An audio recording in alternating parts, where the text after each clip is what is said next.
Hey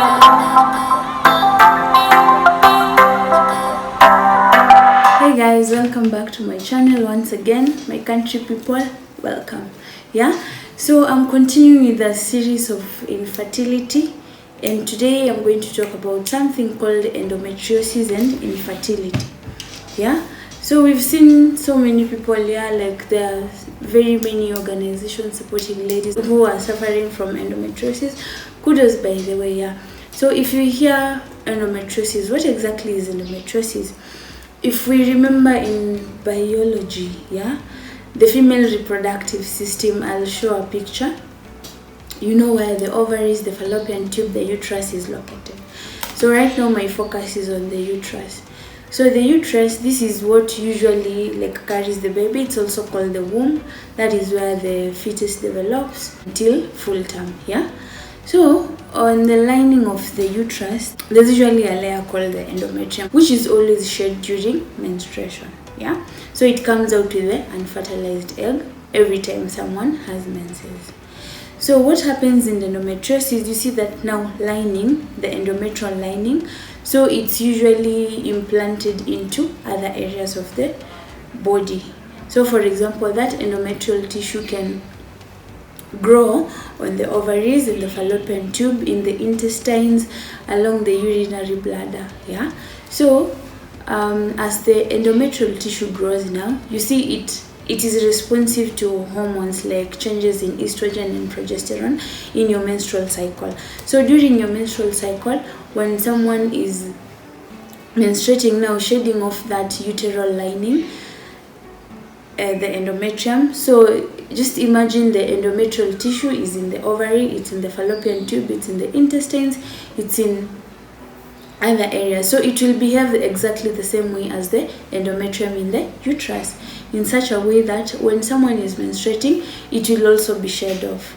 So as you're also shedding off the endometrial lining of the uterus, the endometrium that has gone to other parts of the body will also be shed off. So you can get, someone has heavy bleeding. Now these are the signs and symptoms. Someone will have heavy bleeding because of that, very painful periods, very painful sexual intercourse, someone will have pain when they're urinating, pain when they're passing stool, and sometimes you can get blood in their urine or blood in their stool. They're usually so painful. Someone it's the pain that is very excruciating until you can't even do your normal work. You can refer to my video on disorders of the menstrual cycle to learn more about dysmenorrhea, which is painful cramps.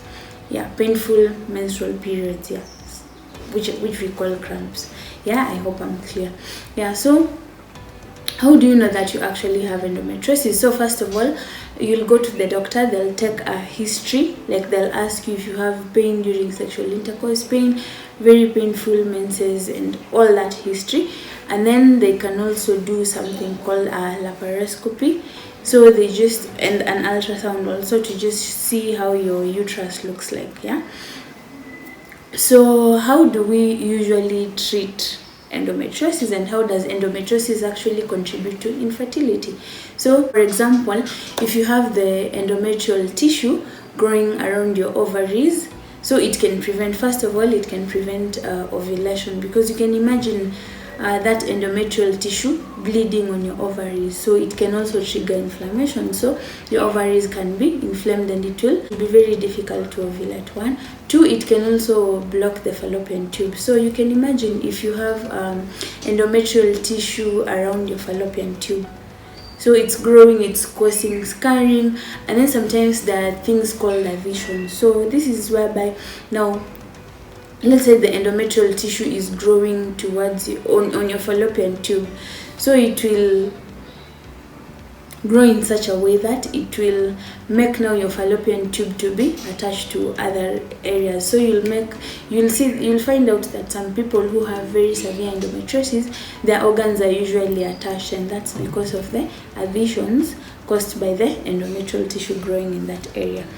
So having said that, how do we treat endometriosis? Because it's very, very painful. The first thing that we do Usually it's to manage the pain, because it's usually very, very painful for someone who has endometriosis. So we can give painkillers, but sometimes those painkillers don't even work. Like you can give someone diclofenac, like you give them Panadol, the pain doesn't go away at all. Yeah. So other than that, we can give contraceptives. So the combined oral contraceptives, which have estrogen and progesterone, you give so that they can like control their hormones. And you see, the work of estrogen is actually helps in proliferation or growth of the cells, yeah, along the uterus, along the cervix. Yeah. So if we give other like contraceptives which contain progesterone, they'll help control that. For example, the medroxyprogesterone or the levonorgestrel, so they help to control that. And then you can also be given something called goserelin and danazol. So what they do, they just prevent ovulation basically, so that you can control the growth of the endometrial tissue. Yeah.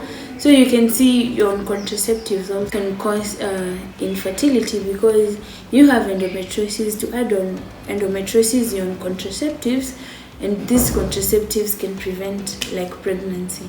Yeah. So that is how like endometriosis and all that can cause infertility. Yeah. But there are so many people who have endometriosis and they've given birth, so that should not be like cause of so much concern. Yeah. But see your gynecologist so that they can be able to advise you accordingly.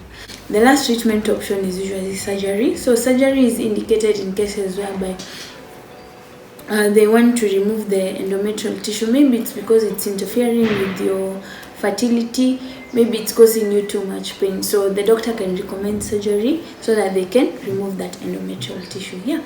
So I hope this has helped you know more about endometriosis. In case of any questions, you can leave them in the comment section. In case of anything, if it's private, you can DM me on Instagram, Twitter or Facebook. I'll be able to respond.